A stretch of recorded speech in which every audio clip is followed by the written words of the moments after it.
এখন হাবিত এটা অতি টেঙৰ শিয়ালে বাস কৰিছিল। সেইখন হাবিত এটা কাউৰীশো বাস কৰিছিল। এদিনাখন কাউৰীজনীয়ে ক'ৰবাত এটুকুৰা মঙহ পালে।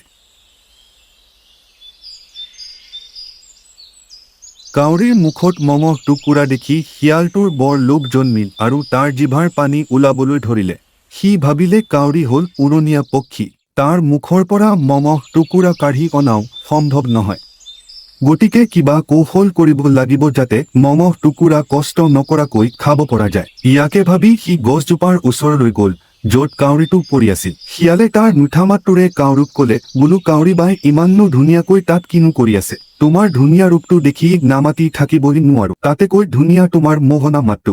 বহুদিন তোমাৰ মুঠা মাতটো শুনিবলৈ পোৱা নাই।